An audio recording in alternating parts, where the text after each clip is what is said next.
Peace to the gods and the earths. Today's date, June 21st. Make it today's mathematics. Wisdom, knowledge, or being born to understanding. You know what I mean? And we off the tour. Tour was cool. Tour was well, you know, I'm about to get to the tour talk. You know what I'm saying? Shout out SAV, D, Pop Dukes, 513, Murder, the whole camp, Gorilla Nation, 222, all of that, Ferro G, James, CEO Chino, everybody. You know what I mean? This tour, it was cool to be on tour. It was cool. I'm gonna keep it a billion. I ain't even gonna hold you.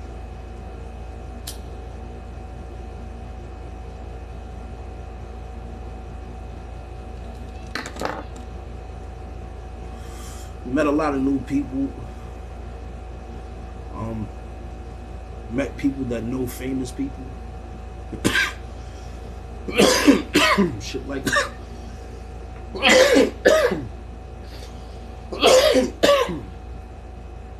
Good shit. Talking that pack, bro. Double marshmallow, OG. You know what I mean? Oh shit. Alright. Let's get right and talk to y'all niggas now. How did the tour come about? Ferro G, shout out Ferro G, DJ. You see him DJing all the shows that Gorilla House be at. So y'all motherfuckers know who Ferro G is. You know what I'm saying? It's the homie, man. And he talked to multi-millionaire James. And shout out to James. He talked to James, and James talked to him, said get some people on the tour. Gorilla House was the first motherfuckers he had in mind. So you best believe we was the first niggas on this tour, established. And I ain't even gonna say it. I ain't even gonna repeat it, pardon me. I'm gonna let Ferro repeat that. Shout out Ferro G though. You know what I mean? So Ferro G hit us up, let us know the tour was coming about and do we want to be on. I get at SAV about it. Well, yeah, I get at SAV about it, and I was like, yeah, yo, son, you know, talk to him about the tour shit, and then we meet back up somewhere with Ferro. I think it was in the Ferro studio or some shit. We met back up with Ferro, talked about it again, and then we solidified that we are going on the tour.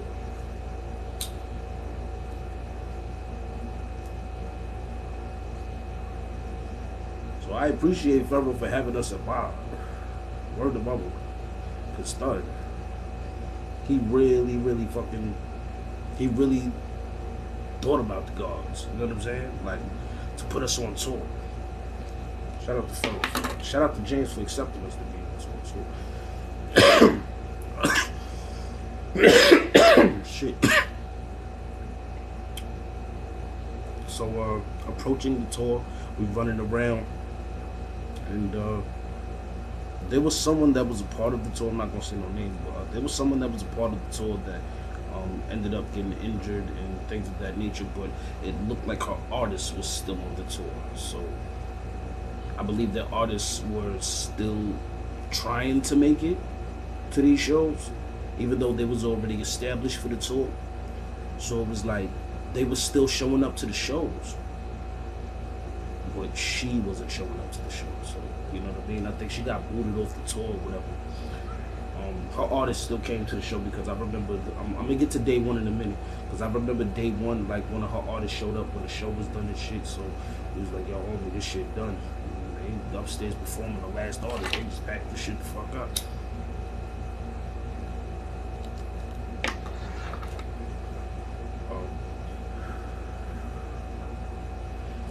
Now, DJ Franchise. Shout out to DJ Franchise. We went on that show, and the Franchise Report promoted the tour, pushed it, and niggas was ready for us to come on tour. So we went over there, and there was some shit that I spoke about. Oh, that was in the last video. Yeah. That shit that I spoke about in the last video of that day when we went to DJ Franchise. It's in the last video. Go check that. I mean, I don't want to speak on that one. Now, Day one of the tour. I wake up. I take a piss.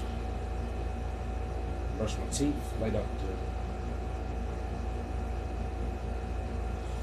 I eat some coconut. You know what I mean?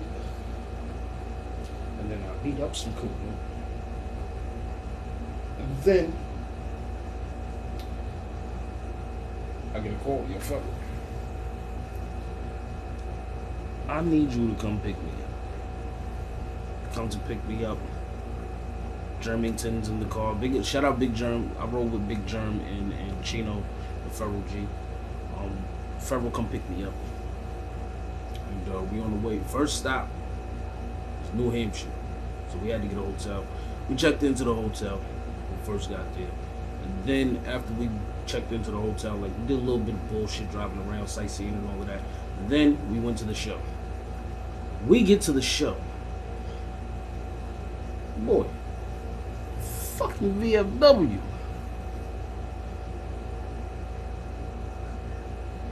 But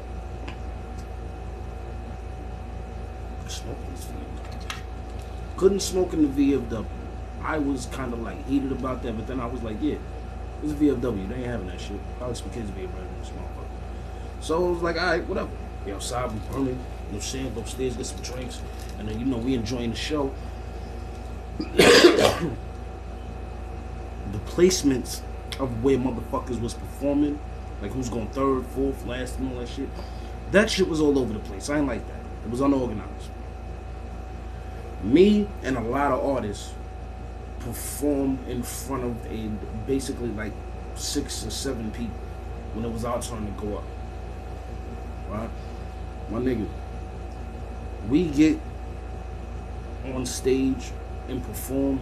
The video that I put up of us on stage with the Gorilla House shirts, I'm wearing the white one, SAV got the black one.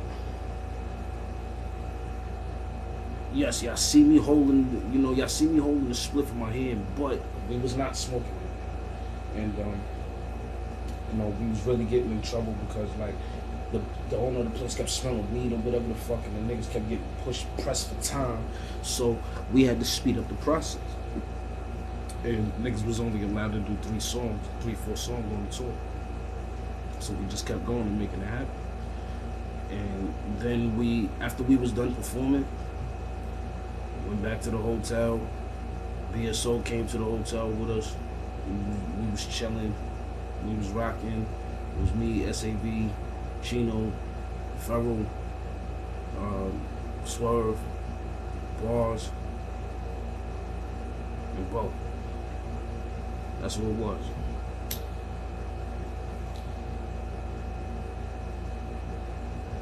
We was back at the and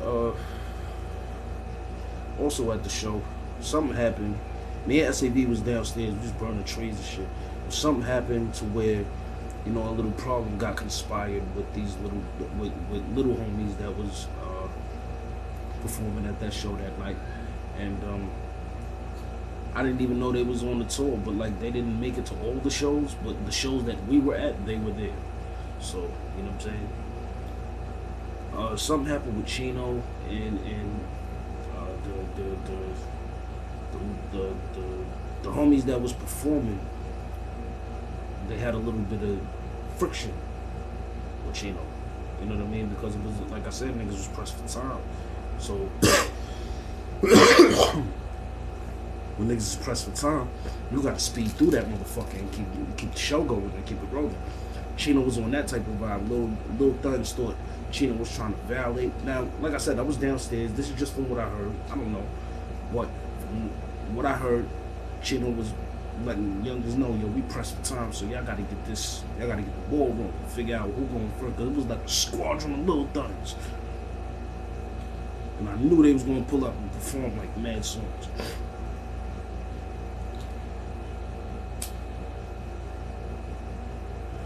But yeah, something happened, and nobody got hurt. Nobody got shot. Nobody got stabbed. Nobody even got fucking punched or slapped or kicked. You know what I mean? Everybody went home that night, and everything was cool after the situation. After the shit died down, everything was cool. Now day 2,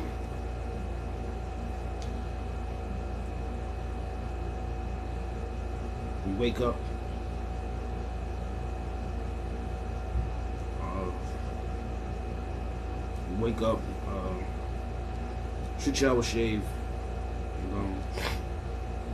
smoke the spliff, go outside, get to the car. We going to get something to eat. Next stop after New Hampshire was Worcester. So now we in Worcester, and I think the place is called, I forgot the name of the place, but I think it's called the Expose. We was there. We ran it back. What I mean by that is the people that was like there yesterday at the show, yesterday, the day before at the show, they came to the show that next day. That was Worcester. You know what I mean? So we got it moving. We pull up to the place. We go in, and I see the shit. This shit look great. It look beautiful. And this show, we actually had a stage. The first show, there was no stage. Next show, we had a stage.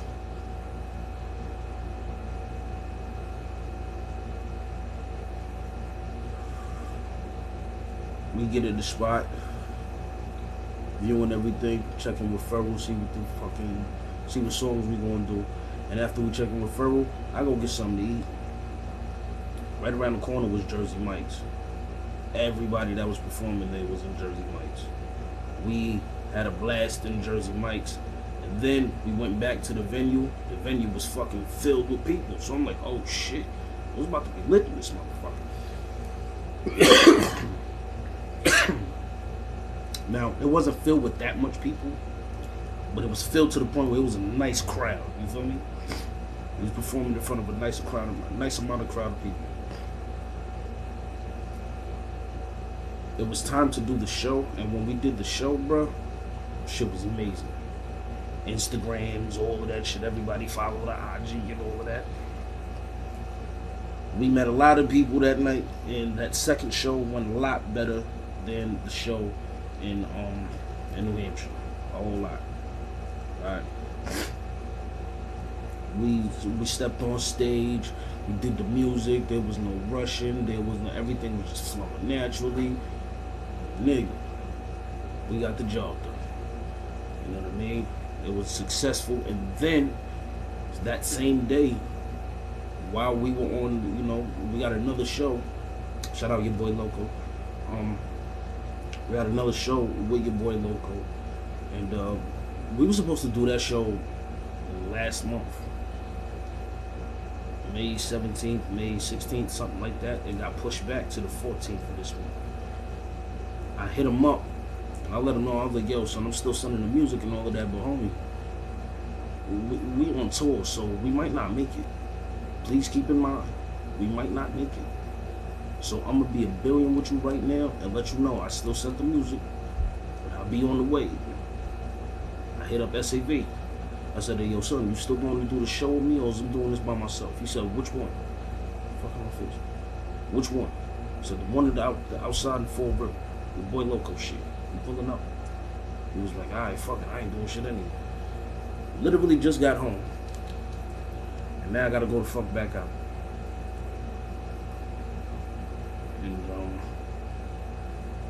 And literally just got to the crib. Now I gotta go back out. I came from Worcester. Now I gotta go to Fall River. I get out to Fall River. The homie that did the shit that y'all see for the Every Time song that we got on the 4th album for the Apply Pressure Every Time. The person that did that, he was there. He saw me, and then there was somebody else there from. By the way, King Drastic was in the building. Had the whole Outmind with him. Shout to my peoples over there, the Outmind Nation. You know what I'm saying? Outmind was in the building over there. 99330 and her team, they was in the building.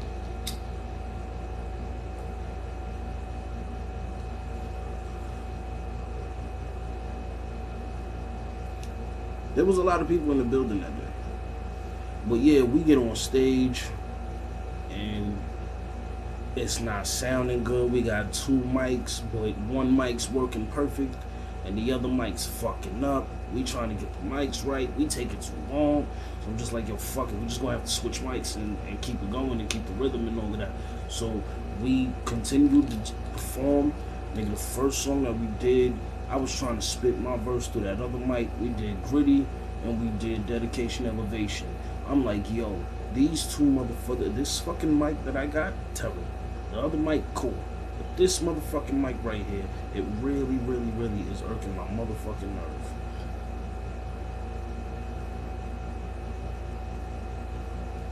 Mic complications. Still got the show done. That was a big ass stage. But you know, shout out to your boy Loco for having us. So that was day 2. Now moving forward, day 3. Rhode Island, big town. You know what I mean? We in the second part of the staple of the Eastern Lowlands. Now, those that don't know, Eastern Lowlands range from New York. Consists of reigning New York, Rhode Island specifically, and when we say the Eastern Lowlands, that means the East Coast. You know what I mean? So just to give y'all some input on that. Now moving forward, back to the day 3, we was at the parlor, P-Town. You know what I'm saying? Rhode Island and shit. Motherfuckers pulled up. There was mad people in the building. That crowd was fucking large as shit in there. There was a little small compact place with a lot of motherfuckers in there ready to see who's on tour. And guess who they was ready to see on tour? Gorilla House. So I pull up with my lady and SAV pulled up. And this is the crazy shit. Sorry to cut off the story again. This whole tour, me and SAV did not ride together, not one crime. We took different cars every show. Oh, the only one time we didn't take the only time we didn't take different cars is when we did that. We did the 2 shows on day 2. Now back to day 3. I pull up with my lady. I get there before SAV. I pull up with my lady, and she's, you know, ready to step out and do her thing. So I'm ready to step out and hit the stage. And you know what I mean? We get to the spot, we walk in, and like I said, we just see the small, compact little place and shit. So it was like, oh, okay, I see what this is.